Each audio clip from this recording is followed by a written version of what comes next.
नमस्कार किसान साथियों, हमारे YouTube चैनल अग्रिजीवन फार्मिंग में आपका स्वागत है। आज इस वीडियो में हम आपको जानकारी देंगे कि तालाब में मछली पालन की शुरुआत कैसे करें और यदि आप 1 एकड़ में मछली पालन की शुरुआत करते हैं तो आपको शुरुआती खर्च कितना आएगा और आप कितनी कमाई कर सकते हैं। आपको इस वीडियो में मछली पालन के बारे में संपूर्ण जानकारी मिलेगी।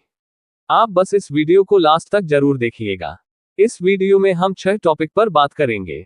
पहले टॉपिक में हम बात करेंगे कि यदि आप कोई बिजनेस शुरू करना चाहते हैं तो मछली पालन आपके लिए क्यों बिजनेस का सबसे बेहतर विकल्प हो सकता है और मछली पालन क्यों अन्य पशुपालन बिजनेस से बेहतर विकल्प है।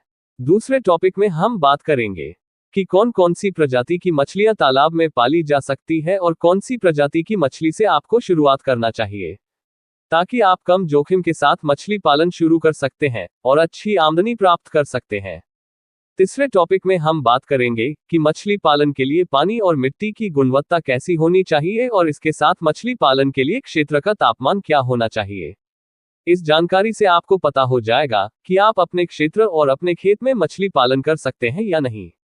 चौथे टॉपिक में हम बात करेंगे कि यदि आप 1 एकड़ से मछली पालन शुरू करते हैं तो आपको शुरुआत में कितना खर्चा आएगा और आप साल भर में कितनी सुखी कमाई कर पाएंगे।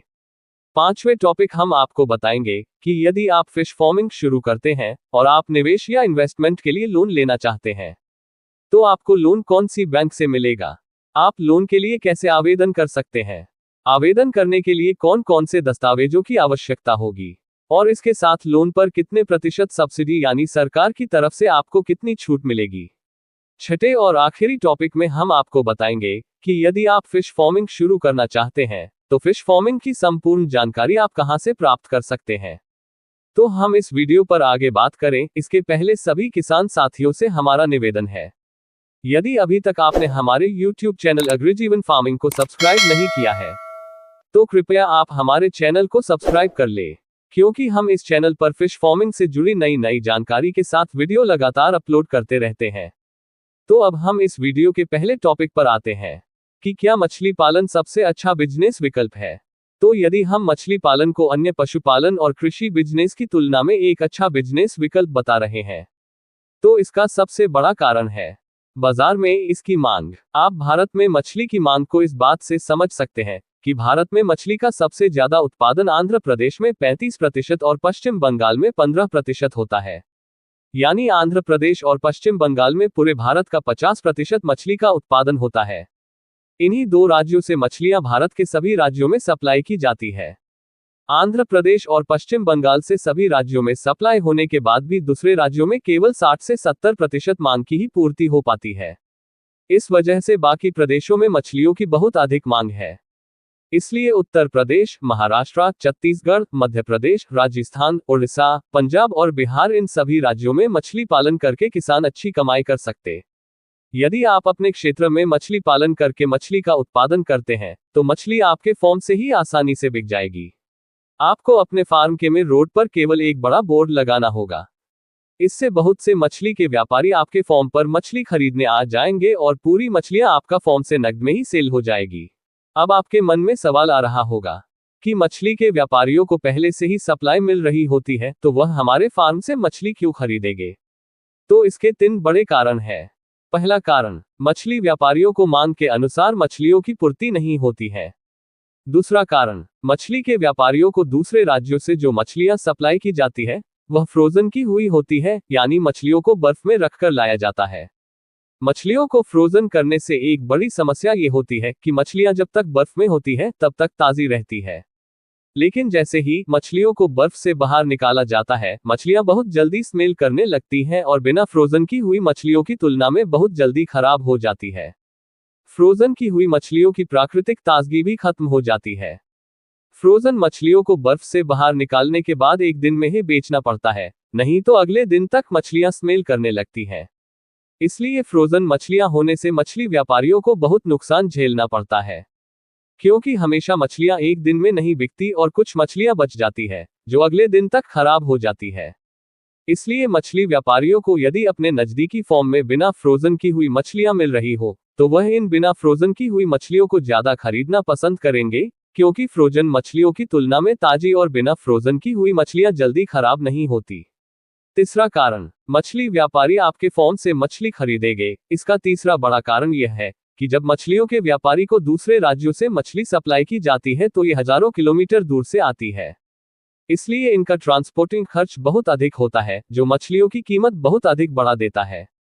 इसलिए मछली व्यापारियों को अपने नजदीकी फार्म से मछलियां दूसरे राज्यों से सप्लाई की गई मछलियों की तुलना में कम कीमत पर मिलती है, तो वह पास के नजदीकी फार्म से मछलियां खरीदना ज्यादा पसंद करते हैं। इस तरह यदि आप ऐसे राज्य से हैं जहां मछलियां अन्य राज्यों से सप्लाई की जाती है, तो वहां मछली पालन का बिजनेस आपके लिए सबसे अच्छा बिजनेस विकल्प है, क्योंकि आपके क्षेत्र में मछलियों की मांग हमेशा बनी रहेगी, जो आपको आपके फार्म पर पैदा होने वाली मछलियों की अच्छी कीमत देगा। और आज के समय पर किसानों के लिए सबसे बड़ी समस्या जो उसके लिए नुकसान का कारण बन रही है, वह है उनकी फसल का सही दाम न मिल पाना। इसलिए यदि आपको अपने फार्म पर पैदा होने वाली मछलियों की सही कीमत मिलती है, तो आपको कभी भी मछली पालन के बिजनेस में घाटा नहीं होगा। अब हम वीडियो के दूसरे टॉपिक पर बात करते हैं, और वह है कि तालाब में कौन कौन सी प्रजाति की मछलियां पाली जा सकती है। तो यहाँ मछलियों की कुछ प्रजाति बताई गई है जिनका आप तालाब में पालन कर सकते हैं। तो तालाब में पाली जाने वाली मछलियों को हम 3 ग्रुप में बांट सकते हैं। पहला ग्रुप, पहले ग्रुप में जो मछलियां आती है उन्हें कार्प मछलियां कहते हैं। इन्हें कार्प मछलियां इसलिए कहते हैं क्योंकि इनके पूरे शरीर पर त्वचा कार्प से ढकी हुई होती है। दूसरा ग्रुप, हाई स्टॉकिंग फीस यानी अधिकतम घनत्व में पाली जाने वाली मछलियां। और तीसरा ग्रुप, महंगी बिकने वाली मछलियां। पहले ग्रुप में कार्प मछलियां आती है, इनमें इंडियन मेजर कार्प और विदेशी नस्ल की कार्प मछलियां हैं। पहले हम इंडियन मेजर कार्प पर बात कर लेते हैं। ये भारतीय नस्ल की कार्प मछलियों है, इसलिए इन्हें इंडियन मेजर कार्प कहते हैं। इसमें 3 मछलियां प्रमुख हैं जिन्हें आप इस फोटो में देख सकते हैं। सबसे पहली है कतला। ये तालाब के सतह पर ही रहती है, मतलब जब आप इनका पालन करते हैं तो ये केवल तालाब की सतह पर रहेगी। ये बहुत तेजी से वजन प्राप्त करती है। इसका वजन 10 से 12 महीने में 1 किलो से ऊपर हो जाता है। दूसरी इंडियन मेजर कार्प है रोहू। यह मछली तालाब के बीच में रहती है। रोहू मछली ना तो एकदम सतह पर रहेगी और ना बिल्कुल तल में रहेगी, ये तालाब के एकदम बीच में रहेगी। रोहू मछली बहुत तेजी से वजन प्राप्त करती है और ये 10 से 12 महीने में 1 किलो से ज्यादा वजन प्राप्त कर लेती है। तीसरी इंडियन मेजर कार्प मछली है मृगल मछली। यह मछली तालाब के बिल्कुल तल में रहती है। मृगल मछली भी तेजी से वजन प्राप्त करती है, लेकिन ये कतला और रोहू की तुलना में कम गति से वजन प्राप्त करती है। मृगल मछली 10 महीने में 800 ग्राम से 1 किलो तक वजन प्राप्त कर सकती है। इसके अलावा कार्प मछलियों में दूसरे प्रकार की मछलियां विदेशी प्रजाति की सिल्वर कार्प, ग्रास कार्प और कॉमन कार्प, ये तीनों विदेशी प्रजाति की मछलियां हैं।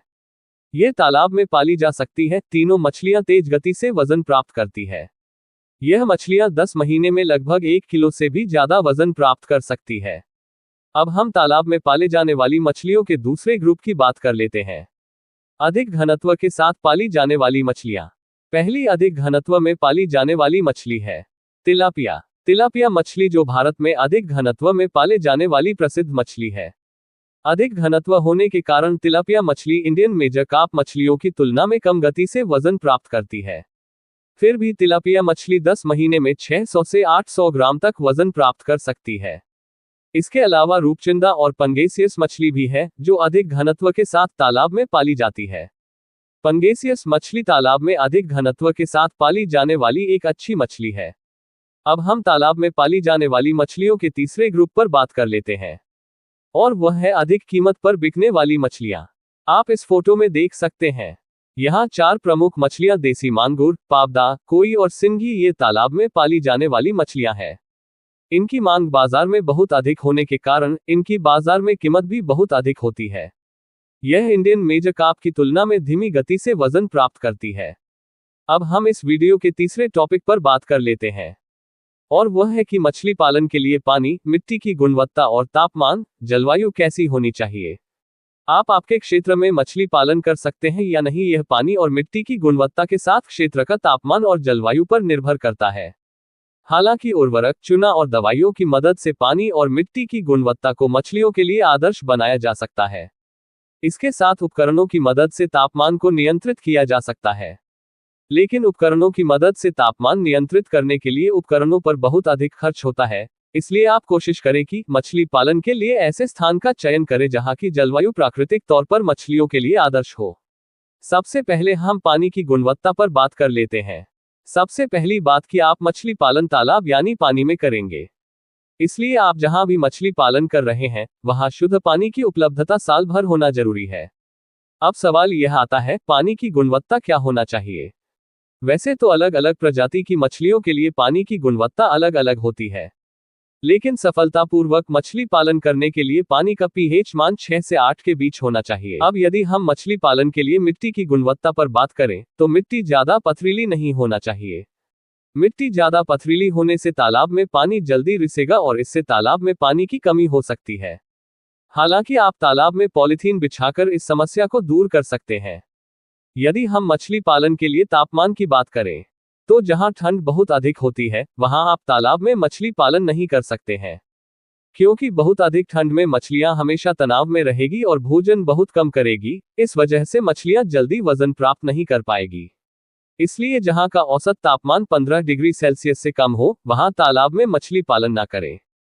अब हम इस वीडियो के चौथे टॉपिक पर बात कर लेते हैं और वह है 1 एकड़ तालाब में मछली पालन शुरू करने के लिए शुरुआती खर्च कितना होगा और साल भर में कितनी सुखी बचत किसान को प्राप्त होगी। यदि हम 1 एकड़ के तालाब में मछली पालन पर शुरुआती खर्च की बात करें तो मछली पालन में 2 प्रकार के खर्च होते हैं। पहला स्थायी खर्च जो केवल एक बार होता है और दूसरा अस्थायी खर्च जो हर साल और मछली की हर बैच यानी फसल में होगा। तो पहले हम स्थायी खर्च की बात कर लेते हैं। तालाब में मछली पालन करने के लिए सबसे पहले आपको तालाब निर्माण करना होगा। यदि आप 1 एकड़ का तालाब जिसकी गहराई 7 फीट है का निर्माण करते हैं तो तालाब की खुदाई का और उसे पूरी तरह मछली पालन के लिए तैयार करने का खर्च 90,000 रुपए आएगा। तालाब में पानी के लिए एक बोरवेल करना होगा। एक बोरवेल कराने का खर्च लगभग 2,50,000 रुपए आएगा। हालांकि अलग अलग क्षेत्र में बोरवेल करने का खर्च भी कम ज्यादा हो सकता है। फार्म पर मछलियों की फीड के लिए आप एक फीड रूम और मजदूर के लिए एक लेबर रूम बनाएंगे जिसका खर्च लगभग 2 लाख रुपए आएगा। फार्म पर कुछ आवश्यक उपकरणों की भी आपको आवश्यकता होगी, जैसे सीसीटीवी कैमरा, इन्वर्टर, एरिएटर और मछलियों को पकड़ने के लिए जाल। इन सभी उपकरणों पर लगभग 1,50,000 रुपए खर्च आएगा। इस तरह 1 एकड़ तालाब पर मछली पालन में कुल स्थायी खर्च 6,90,000 रुपए आएगा। भारत सरकार द्वारा मछली पालन के प्रोजेक्ट पर स्थायी खर्चे की 60% तक सब्सिडी दी जाती है। यदि आप लोन लेते हैं तो आपको स्थायी खर्चे पर सब्सिडी मिल जाएगी। इस प्रकार सब्सिडी काटने के बाद आपका स्थायी खर्चा 6,90,000 माइनस 4,14,000 रुपए बराबर 2,76,000 रुपए आएगा। अब हम 1 एकड़ तालाब में मछली पालन पर अस्थायी खर्चे पर यानी रनिंग कॉस्ट की बात कर लेते हैं। यदि आप तालाब में इंडियन मेजर कार्प का स्टॉक करते हैं तो इंडियन मेजर कार्प पर 1 एकड़ तालाब में मछली पालन का खर्च कुछ इस प्रकार है। 1 एकड़ तालाब में इंडियन मेजर कार्प का यील्डिंग यानी 1 साल का बच्चा जो कि 100 ग्राम का होगा, इसे तालाब में डालते हैं तो हमें 1 एकड़ तालाब में 5,000 से 6,000 बच्चे डालने होंगे। यदि एक बच्चे की कीमत 12 रुपए है तो 6,000 बच्चों की कीमत 72,000 रुपए होगी। मछली पालन में सबसे बड़ा खर्च फीड खर्च का होता है। इंडियन मेजर कार्प मछलियां 1 किलो बॉडी वेट तक पहुंचने के लिए 1 किलो 500 ग्राम फीड खाती है। यहाँ एक बात पर ध्यान देना जरूरी है कि मछली पालन में एफसीआर मछलियों की हार्वेस्टिंग के बाद निकाला जाता है। तो इस तरह मृत्यु दर के बाद जो मछलियां बचती हैं केवल उनके आधार पर एफसीआर निकाला जाता है। अब यदि तालाब में 2 से 3% मछलियों की या अधिकतम 5% यानी 300 मछलियों की मृत्यु हो जाती है तो तालाब में हार्वेस्टिंग के समय केवल 5,700 मछलियां बचेंगी। इन 5,700 मछलियों में प्रति मछली 1 किलो वजन प्राप्त करने के लिए मछलियों द्वारा 1 किलो 500 ग्राम फीड खाया जाता है। यदि फीड की कीमत 40 रुपए प्रति किलो है तो 1 किलो 500 ग्राम फीड 60 रुपए की होगी। इस तरह एक मछली को 1 किलो वजन प्राप्त करने में कुल खर्च 60 रुपए होगा। तो 5,700 मछलियों को 1 किलो वजन प्राप्त करने के लिए 3,42,000 रुपए का खर्च होगा। इस तरह मछलियों पर कुल फीड खर्च 3,42,000 रुपए आएगा। इस प्रकार 1 एकड़ तालाब में मछली पालन पर कुल फीड खर्च 3,42,000 रुपए आएगा। मछलियों पर 3 रुपए प्रति मछली के हिसाब से दवाइयों का खर्च होगा। तो इस तरह तालाब में डाली गई 6,000 मछलियों पर दवाई का कुल खर्च 6,000 गुणित 3 बराबर 18,000 रुपए आएगा। यदि हम 6,000 रुपए प्रति माह के अनुसार फार्म पर लेबर रखते हैं तो लेबर पर साल भर का खर्च 72,000 रुपए आएगा। इसके साथ फार्म का साल भर का बिजली बिल कम से कम 10,000 रुपए आएगा। इस प्रकार यदि हम 1 एकड़ तालाब में मछली पालन पर कुल अस्थायी यानी रनिंग कॉस्ट की बात करें तो ये कुछ इस प्रकार है। मछलियों के बीज पर खर्च 72,000 रुपीज, फीड खर्च 3,24,000 रुपए, मछलियों पर दवाइयों का खर्च 18,000 रुपीज, साल भर का लेबर खर्च 72,000 रुपीज, साल भर का बिजली बिल 10,000 रुपीज। इस तरह 1 एकड़ तालाब में मछली पालन पर कुल अस्थायी या रनिंग कॉस्ट 5,14,000 रुपए आएगी। अब यदि हम कमाई की बात करें तो इसके लिए हमें फार्म पर मछलियों की बिक्री के बाद होने वाली आवक देखनी होगी। यदि हम फार्म पर आवक की बात करें तो फार्म पर आवक कुछ इस प्रकार है। तालाब में डाली गई 6,000 मछलियों में से 5% मृत्यु दर काटने के बाद तालाब में 5,700 मछलियां सफलतापूर्वक 1 किलो शारीरिक वजन तक पहुंच पाती है। यदि एक मछली का औसतन वजन 1 किलो है तो 5,700 मछलियों का वजन 5,700 किलो होगा। बाजार में इंडियन मेजर कार्प मछली यदि 150 रुपए प्रति किलो के मूल्य पर बिकती है तो 5,700 किलो मछलियों की कुल आवक 8,55,000 रुपए होगी। यदि हम इस आवक में से रनिंग कॉस्ट को कम कर देते हैं तो कुल सुखी बचत प्राप्त होगी। तो इस प्रकार 1 एकड़ तालाब में मछली पालन पर कुल सुखी बचत 8,55,000 5,14,000 बराबर 3,41,000 रुपए होगी। इस तरह आप 1 एकड़ तालाब में इंडियन मेजर कार्प मछली के पालन पर 3,41,000 रुपए की सूखी कमाई कर सकते हैं। अब हम इस वीडियो के 5वें टॉपिक पर बात कर लेते हैं कि भारत सरकार द्वारा मछली पालन पर कितनी सब्सिडी मिलेगी और इसके लिए किसान कैसे आवेदन कर सकता है। तो भारत सरकार द्वारा प्रधानमंत्री मत्स्य संपदा योजना के तहत मछली पालन के प्रोजेक्ट पर जनरल कास्ट वाले किसानों को 40% और ST SC और OBC कास्ट वाले किसानों को 60% तक सब्सिडी दी जा रही है। अब सवाल यह आता है कि किसान इस योजना के तहत सब्सिडी लेने के लिए कैसे आवेदन कर सकता है। तो इस योजना के तहत सब्सिडी लेने के लिए मछली पालन करने वाले किसान को बैंक से लोन लेना होगा।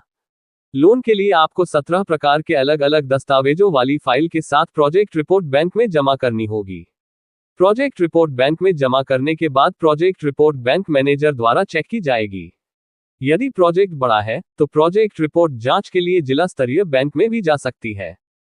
प्रोजेक्ट रिपोर्ट बैंक मैनेजर द्वारा जांच होने के बाद यदि पास कर दी जाती है या वेरीफाई कर ली जाती है तो आपका लोन अप्रूव हो जाएगा और लोन की राशि आपके बैंक अकाउंट में ट्रांसफर कर दी जाएगी।